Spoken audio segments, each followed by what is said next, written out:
simply asking people to make choices would result in the powerful consequences that our study showed. Subsequently, I realized that making choices results in mindfulness, and perhaps our surprise was because of the mindlessness we shared with most of the culture. I began to realize that ideas about mind-body dualism were just that, ideas, and a different, non-dualist view of the mind and the body could be more useful. If we put the mind and the body back together so that we're just one person again, then wherever we put the mind, we would also put the body. If the mind is in a truly healthy place, the body would be as well, and so we could change our physical health by changing our minds. The next question for me was one of limits. To what extent can the mind influence the body? If I smelled a fresh donut and imagined eating it, would my blood sugar rise? Would people fully convinced that their teeth are in excellent condition have healthier-looking X-rays at their annual checkups? Do men who become bald at a young age and thus see themselves as prematurely old test as older physiologically than men their age with a full head of hair? Do women who undergo cosmetic surgery and see a more youthful self in the mirror age more slowly? The questions may seem a bit out there, but they were worth asking. In 1979, several years after that initial investigation with plants and nursing home residents, it seemed natural to continue testing the question of limits with an elderly population. My students and I devised a study, which we would later come to call the Counterclockwise study, to look at what effects turning back the clock psychologically would have on people's physiological state. We would recreate the world of 1959 and ask subjects to live as though it were 20 years earlier. If we put the mind back 20 years, would the body reflect this change?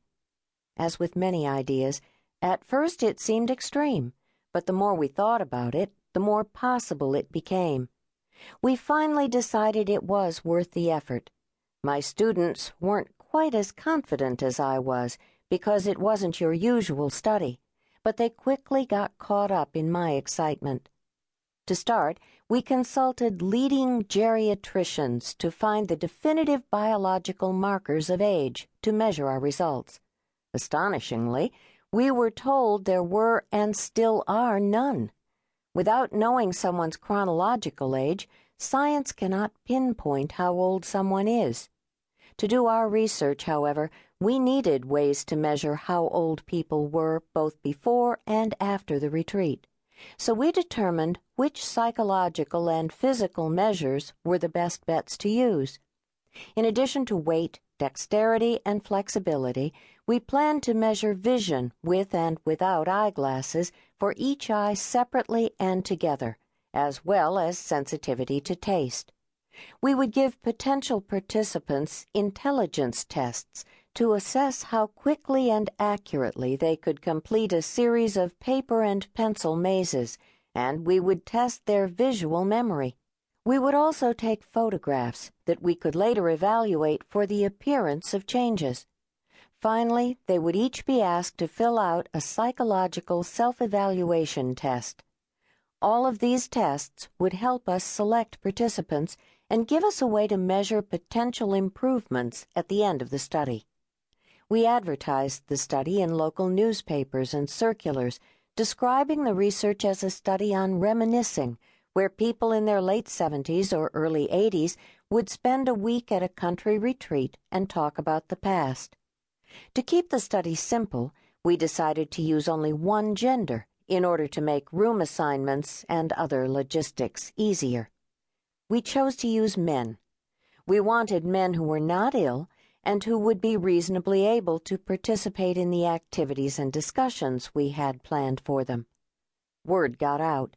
Many younger people wanted to learn more about the study and how it might benefit their elderly parents.